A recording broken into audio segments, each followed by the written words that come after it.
Also dedicated to Joey Arias, who inspires everything that I've ever done, and Earl Dax, who is my main motherfucking act. This piece is written by Justin Sayre, and it's my new one-man show. I'm just doing the beginning portion of it. There's no sun like you see in the Midwest. Nowhere.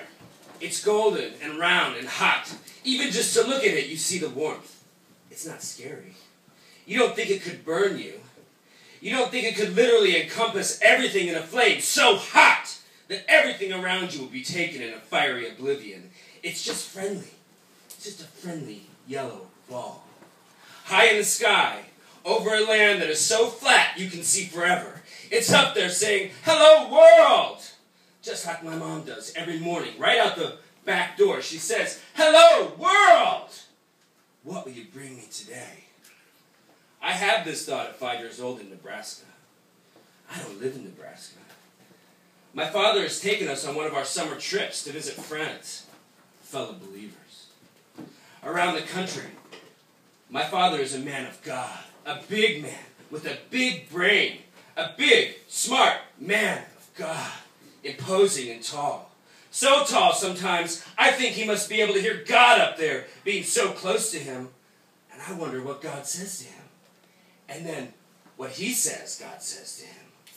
I wonder how different those things are. I'm a willful child. I like to be alone and separate because on my own I can have my thoughts like this about the sun and about my father and about the truth, that thing I keep searching for even then. And I can think about boys too, even at 5. Even at 5 I want to be alive. Even at 5, I want to touch their thighs. Boys are on my mind. I want to be near them. I want to be close to them, to know them, their thoughts, their bodies, their secrets. I want to be with them and one of them, and I want them to want me too. But my willfulness comes off as shyness or awkwardness or sadness. I see how the boys look at me, see me instantly in the world of my faults, and rarely, if ever, want to be near me. You hunger for the things you can't have. And my hunger for these boys is bursting inside me so powerful, so real, that I feel like the sun, that warm yellow ball over all of flat, flat, flat Nebraska. Far away and burning to be close. I know this. I know other things too. I know my parents are unhappy. I know what happy people act like. And I know what happy people sound like. And I know neither of them is a happy person. My mother, Boots, well, she's sometimes happy. She's happy in the morning. She's happy when she's with us. She's happy when she's making music on her guitar, when she's playing music on her guitar. My mom plays music on her guitar. She's happy in the morning when she races the door to scream, "Hello, world! Hello, world!" And the world is happy to hear her. But that is all. I think maybe she'd be happy here in Nebraska with the sun and the hay and the sun and the hay and the fields and the bugs flying around. But she didn't come on the strip, man. She's at home. She's at home all alone. I know my father's never happy or never happy with me because I'm a willful child. I don't play sports. I don't play ball. I don't play the baseball. I don't bounce the basketball. I don't throw the football. I don't like things. And I don't listen. And no matter how hard you hit me, or how often you teach me to respect, I still won't. Maybe he's happy somewhere else. Somewhere far from us with other people, with his secretary who jerks him off. Somewhere away where me and my sisters and my mom don't know about. Maybe he's happy talking to God. Because he's a minister. But it doesn't seem like he gets there too often. And I wish he would go there and stay. And I know they will split up soon. I know that soon they will be apart and my mother will leave and take my sister, Tass, with her. And I know I'll ask her to go and I'll beg her, "Mom, please don't leave me." And I'll beg her with my little hand stretched out to her, "Please, Mama, please take me with you." And I know she won't. And I know I'll hate her for it.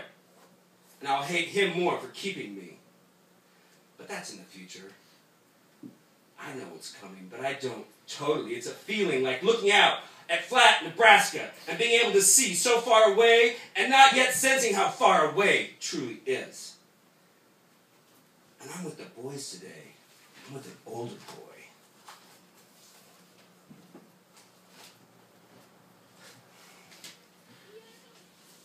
The son of a believer my father was visiting and drinking with, who wanted to take me for a walk, who wanted to show me around the place, who wanted to play, who wanted to play with me. I put my small hand in his, and he takes me around, past the big piles of hay. He says I can jump. He says I can jump in it, and I do. And I jump in it.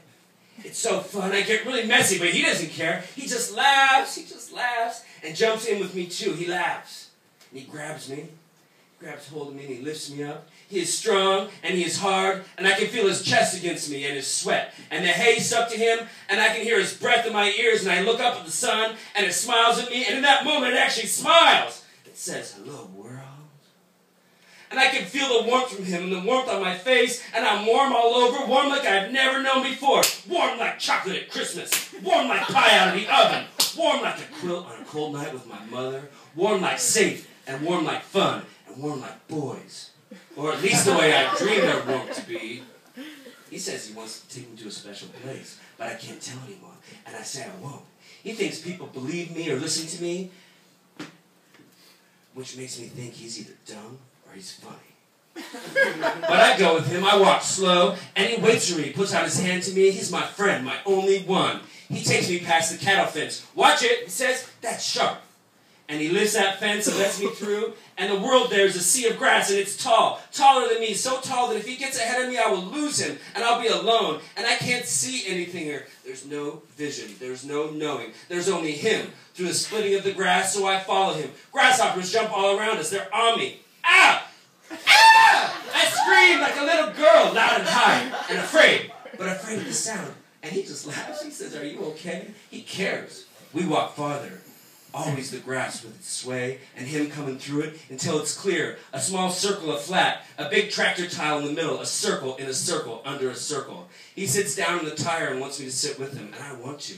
I want the warmth again. I sit close to him, so close I'm under his arm, smelling the sweat of his armpit, smelling the sweat of his t-shirt, and him, the sweat of him. He takes off his pants, and he tells me not to be afraid, and I'm not. But I am, and he tells me not to be afraid, and I'm not, but I am, and I'll never be the same. He's so much bigger than me everywhere. And it stands up, looking at me. Mine doesn't stand up like that. He tells me I can touch it if I want, and I want.